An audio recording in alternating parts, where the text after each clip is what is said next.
Greetings, YouTube. A couple of the people I'm subscribed to have done a random word tag, where they pick a random word generator online and they tell it to come up with some terms, and then they talk about what these terms mean to them. And so I thought I'd do this because, I love this kind of stuff. So I brought up a list of five words. And the 5 words are, first is streaks, as in the past tense of the person has streaked, or actually present tense, he streaks by, or streaks as in like marks on a screen or window. And oddly, when I hear the word streaks, I think of the 70s era fad for streaking. Occasionally you do still see people doing that in the present millennia, but to me, in my head, it always remains a fad of the 70s.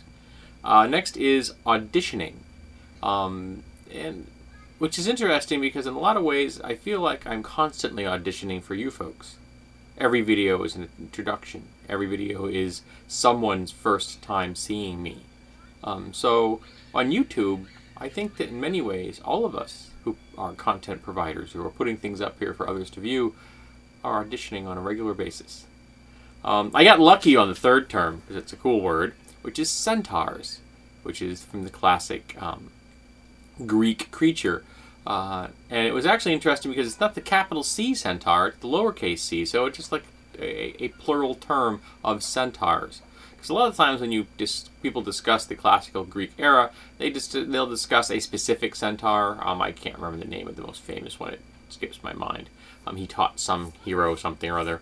But they were a race during the Greek era, and in fantasy they are a race now. And they have expanded in many ways because the whole concept of tars, of creatures that have lower bodies of 4-footed animals and upper bodies of hominids, has expanded significantly, particularly in the furry community.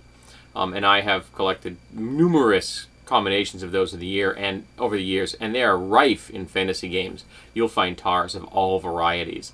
I remember seeing one which was a dwarf bull combination, which was quite interesting. I think I might have seen a dwarf boar combination, because people are always seem to have an association between dwarves and boars because of their grumpy, tough nature. They have a certain synergy there, and I have to admit I've used it myself. I've had boar riding dwarves before.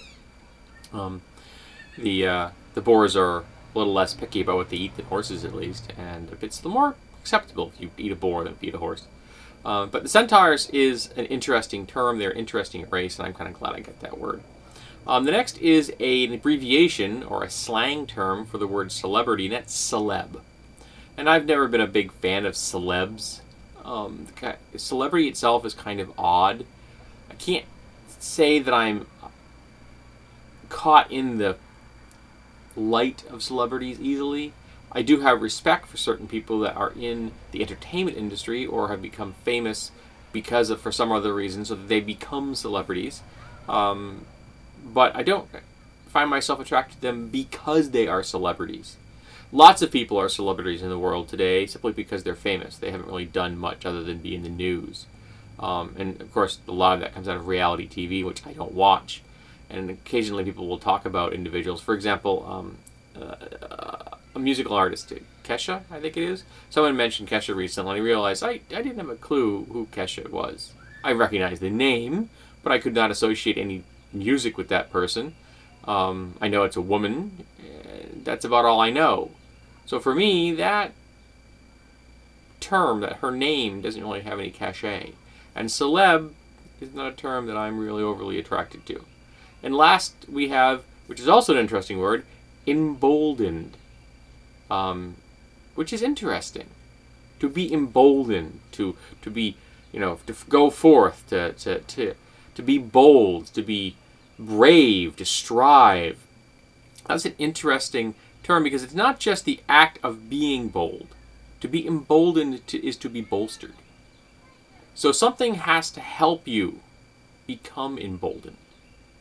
An inner drive, St. Crispin's Day speech, something. It isn't a passive word. It's an active word, and I kind of like that. So, I spread this out to anyone who'd like to do it. Go find a random word generator, come up with some random words and talk about them. Because that's what YouTube is about. It's about content, it's about conversation, it's about getting people to interact. And that's what I love these things for. So, these are the 5 words that I came up with. What did you find?